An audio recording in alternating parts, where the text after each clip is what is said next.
महाराष्ट्र राज्याचे मुख्यमंत्री आदरणीय देवेंद्रजींच्या नेतृत्वाखाली आज मी भारतीय जनता पक्षाचा एक कार्यकर्ता म्हणून माझी वाटचाल सुरू करत आहे. या प्रवेशाच्यासाठी आपल्या भारतीय जनता पक्षाचे नेते नामदार छत्रपती शिवेंद्रराजे भोसले, नामदार जयकुमार भाऊ गोरे, त्याचबरोबर छत्रपती उदयनराजे महाराज आणि जिल्हाध्यक्ष डॉक्टर अतुलबाबा भोसले आणि वाई विधानसभेचे नेते सन्माननीय मदनदादा भोसले आणि सुरभीताई, या सगळ्यांचं मोलाचं मार्गदर्शन आणि त्यांचं सहकार्य लाभलेलं आहे. या सगळ्या घडामोडींच्या मध्ये माननीय धैर्यशील दादा, त्याचबरोबर विक्रमजी पावसकर साहेब, अशा अनेकांनी या सगळ्या पक्षप्रवेशामध्ये माझ्याबद्दल एक चांगली सहकार्याची भावना घेतली. त्याचबरोबर या तालुक्यातील नेते अनिरुद्धजी गाढवे, लोणंदचे नेते सन्माननीय श्री आनंदरावजी शेळके पाटील, अनुपजी सूर्यवंशी, त्याचबरोबर या तालुक्यातील मंडलाध्यक्ष बापूरावजी धायगुडे, देवीदासजी चव्हाण, या सर्वांनी या ठिकाणी ह्या प्रवेश लवकरात लवकर करून आपल्याला येणाऱ्या जिल्हा परिषद आणि पंचायत समिती या निवडणुकांना सामोरं जायचं आहे, ही भूमिका ठेवून आज त्या दृष्टीतून मला वाटचाल करायची आहे. आणि यापूर्वीच्या ह्याच्याबद्दल बोलायचं झालं तर आदरणीय पवारसाहेबांच्या नेतृत्वाखाली, मार्गदर्शनाखाली एक मोठा काळ गेलेला होता आणि साहेबांची काम करण्याची चिकाटी, धडाडी आणि जनमानसात साहेबांनी राहून काम करण्याची जी शिकवण दिलेली आहे, ती निश्चितपणे ही एक मोलाचंच असा ठेवा माझ्यासाठी राहणार आहे. आणि या सगळ्या आजच्या घडामोडी पाहता मागील लोकसभा असेल, विधानसभाचं निवडणुका असतील, यामध्ये आम्ही पक्षनिष्ठ राहून आदरणीय साहेबांच्या सोबत काम केलेलं आहे. पण आजच्या ज्या काही राजकीय घडामोडी घडत आहेत, या सगळ्या ह्याच्यातून सर्वच कार्यकर्त्यांनी ही भूमिका घेतली की आज जे खालच्या इलेक्शन्स आहेत, त्या इलेक्शन्समध्ये आपल्याला भारतीय जनता पक्षासोबत जाणं गरजेचं आहे आणि या माध्यमातून आपल्याला आपल्या भागाचा जे सामान्य जनतेचे प्रश्न असतील, विकासाचे प्रश्न असतील, या ठिकाणी हे मार्गी लावणं गरजेचं आहे.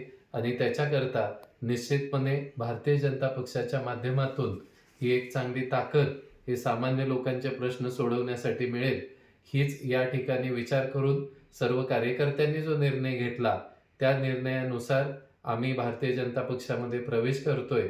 आणि येणारी ही जी निवडणूक आहे, हे जिल्हा परिषद आणि पंचायत समितीची, निश्चितपणे एक खाली चांगलं वातावरण या निवडणुकींमध्ये आहे. आपण आता पाहिलेलं आहे की महाराष्ट्रामध्ये आदरणीय देवेंद्रजींना महाराष्ट्राच्या जनतेनं, हे महानगरपालिका असेल, ह्या नगरपरिषदा असतील, तर याच्यामध्ये एक उच्चांकी असं बहुमत आणि लोकांचा कौल या ठिकाणी महाराष्ट्रानं दिलेला आहे.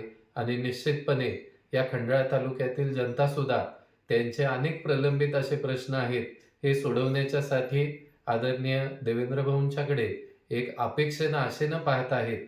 आणि निश्चितपणे हे प्रश्न सोडवण्याच्यासाठी आम्हाला आदरणीय छत्रपती शिवेंद्रराजे भोसले आणि ज्यांनी आता सोलापूरचा एक असा स्वीपिंग मेजॉरिटीनं पक्षाला बहुमत आणलं, असे आदरणीय नामदार जयकुमार भाऊ गोरे, या सर्वांच्याच माध्यमातून या निश्चितपणे भारतीय जनता पक्षाच्या सर्व कार्यकर्त्यांना या कामासाठी, या निवडणुकीसाठी आम्हाला ताकद मिळणार आहे.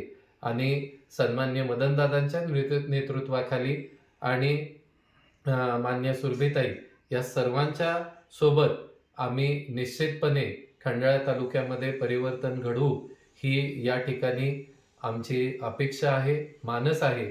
आणि त्या पद्धतीत एक वज्रमुठ बांधून आम्ही काम करू. आणि निश्चितपणे या खंडाळा तालुक्यात परिवर्तन तर घडेलच, पण विकासाच्या माध्यमातून सामान्य जनसामान्यांचे प्रश्न हे लवकरात लवकर सुटतील। या तालुक्यामध्ये अनेक प्रश्न आहेत, या प्रश्नांना एक मार्गी लावण्याचं साधन हे निश्चितपणे भारतीय जनता पक्षाच्या माध्यमातून मिळणार आहे, असा विश्वास या ठिकाणी माझ्यासारख्या कार्यकर्त्याला आहे आणि म्हणूनच हा भारतीय जनता पक्षामध्ये आम्ही सर्वांनी प्रवेश केलेला आहे की ही एक भूमिका आमची आज आता सर्व कार्यकर्त्यांपर्यंत आपल्या माध्यमातून पोचावी, खंडाळावासियांच्या पर्यंत पोचावी, हीच या ठिकाणी अपेक्षा करतो।